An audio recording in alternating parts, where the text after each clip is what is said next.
প্রাচীনকালে এক ব্যবসায়ীকে আল্লাহ তিনজন কন্যা সন্তান দান করেছিলেন।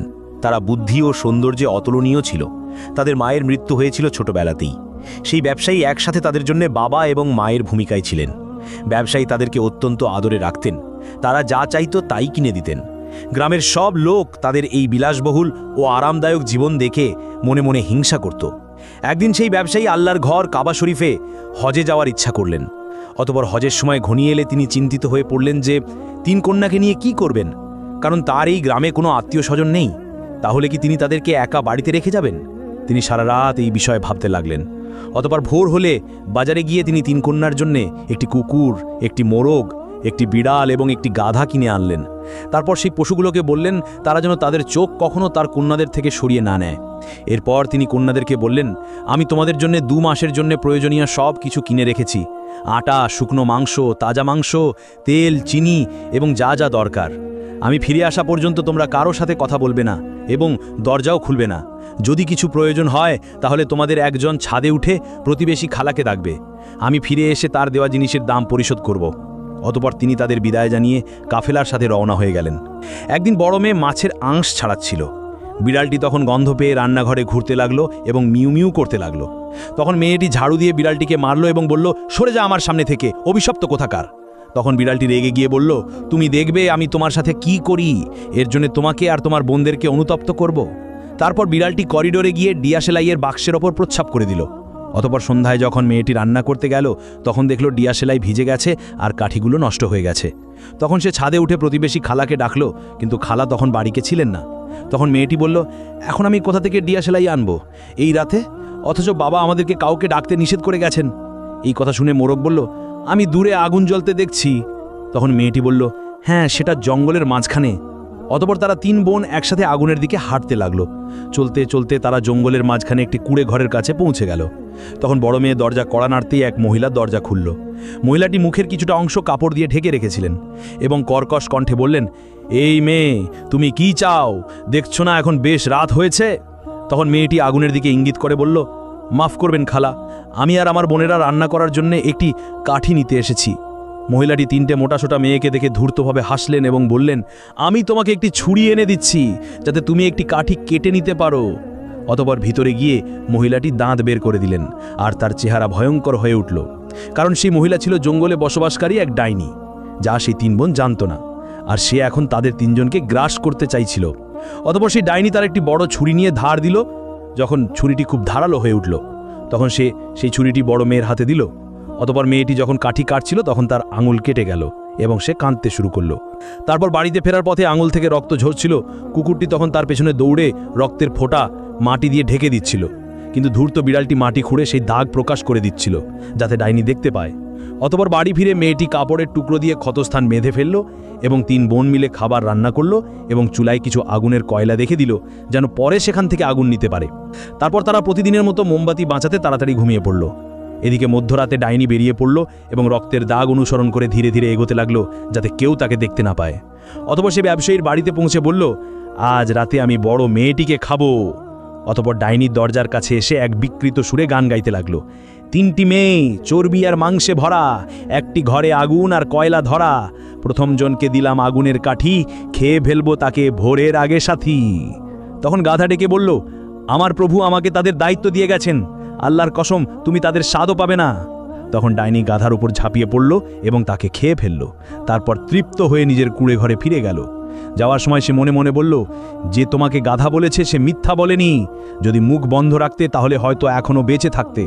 যাই হোক, তোমার মাংস খুব ভালো লাগলো না, আমি যেভাবে চেয়েছিলাম সেভাবে রান্নাও করতে পারিনি।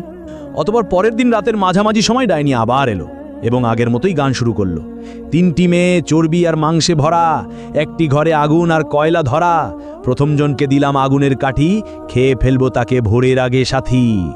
এবার মোরগ ডেকে উঠে বলল, আমার প্রভু আমাকে তাদের দায়িত্ব দিয়ে গেছেন, আল্লাহর কসম তুমি তাদের স্বাদও পাবে না। তখন ডাইনি রেগে বলল, তোমার জিভটা কত কুৎসিত, তোমাকে আমি আজ শিষ্টাচার শেখাবো। তারপর সে লাফিয়ে মোরগটিকে ধরে ফেলল এবং পালক সহ খেয়ে ফেলল।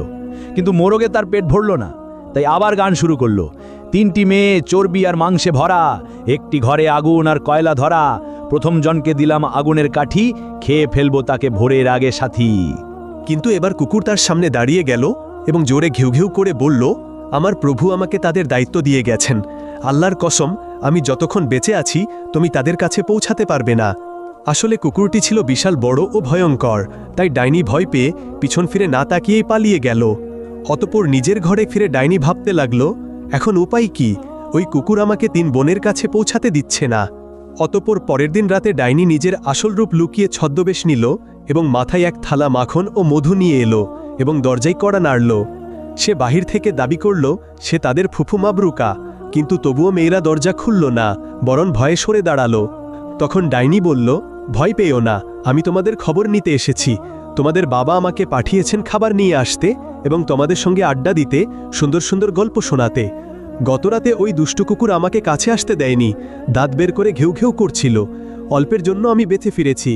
তখন 3 বোন দরজার ফাঁক দিয়ে উকি দিয়ে দেখল এক নারী মুখ ঢেকে রেখেছে এবং মাথায় মাখন মধুর থালা। তাই তারা খুব খুশি হলো, কারণ অনেকদিন ধরে তারা মাখনের স্বাদ পায়নি। অতঃপর তারা বলল, ফুফু, তুমি আমাদের সঙ্গে থাকো, আমরা একা একা খুব বিরক্ত হচ্ছি। কেউ আমাদের কাছে আসে না বা কিছু এনেও দেয় না। আমরা শুকনো মাংস খেয়ে খেয়ে বিরক্ত, মাছ আর তাজা মাংস খেতে খুব মন চাইছে। তখন ডাইনির চোখ চকচক করে উঠল এবং বলল, তোমরা যা চাও আমি তোমাদেরকে সবকিছু এনে দেব, তবে প্রথমে ওই কুকুরটাকে সরাতে হবে। তখন ছোট বোন সতর্ক করে বলল, এই মহিলার উপর ভরসা করবে না, সে নিজের মুখ ঢেকে রেখেছে। আমি কখনো শুনিনি আমাদের মাবরুকা নামে কোনো ফুফু আছে, এমনকি বাবাও আমাদেরকে কখনো বলেননি। তাছাড়া মোরগার গাধা কোথায় গেল? গতকাল থেকে আমি তাদের দেখিনি। কিন্তু বড় 2 বোন বলল, মনে হচ্ছে তুমি আমাদের রাতটা নষ্ট করতে চাও। আমরা এই মহিলাকে ভিতরে ঢুকতে দেব, বাবা এই ব্যাপারে কিছুই জানতে পারবেন না। তখন ছোট বোন বলল, তোমাদের যা ইচ্ছে করো, তবে তোমরা এর জন্য একদিন অনুতপ্ত হবে। তখন বড় 2 বোন তার চুল ধরে টেনে মারল এবং চিমটি কাটল।